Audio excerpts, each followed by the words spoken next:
You know, one of the most stressful parts about finding a new job, going through the interview process. Randy Wooden is the director of the Professional Center by Goodwill, here to talk about how to customize your technique and calm you down a bit. Now, what do you mean by customize your technique? We know we need to customize the resume. Right.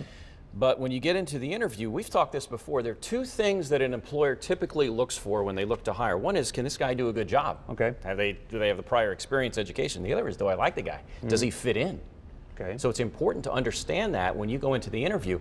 Just like when you leave a job voluntarily for another job, you'd like to keep the good stuff and try to eliminate some of the bad stuff. Okay. That's why you leave in the first place. And so from their perspective, they want to do the same thing. They want to keep the good stuff that the last person had, but maybe improve some of the not so good stuff. How do you know what to do, though? That's the hard part, because you don't know the person, you don't know the job. It is, and you can read the job description all day long and not come away with a good answer. But to understand the pain that they may be undergoing, and pain's a tough word here, but what you can do is do a hypothetical, and you could say that assuming that you know the job was filled or had been vacated by somebody, now you can ask questions about the job itself to try to understand where that person nobody's perfect, and you can say that. I'm sure they did a good job in many areas, but if you could wave a magic wand and look to improve or enhance some of those areas, what would they be?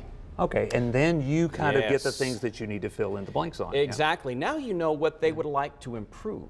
And that's important because, again, most candidates won't ask those questions. There's also a note here about the sizzle and not the steak. What do you mean by that? Yeah, well, you know, you go out to eat and you smell the steak and you hear it, and you just get excited.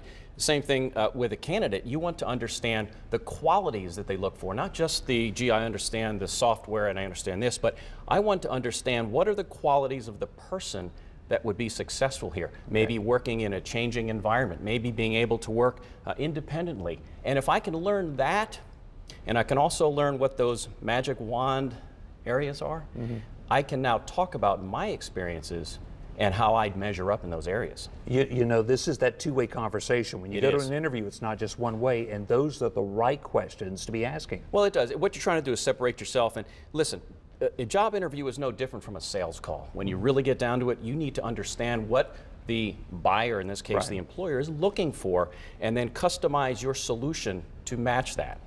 And they're looking at the same thing and saying, both of us are looking at this saying, hey, is this guy a good fit? Is this job a good fit? You just want to prove to them that you are. Exactly. And the sad thing is a lot of folks don't know to do this, and they have this experience, but they don't know how to take it out and talk about it during the interview. Okay, Randy, thanks very much. You're welcome. Always great ideas from Randy. If you'd like to learn more, you can reach him. He has a new number. It's on your screen right now, 336-464-0516, or drop him an email, procenter@goodwillnwnc.org. That's procenter@goodwillofnorthwestnorthcarolina.org.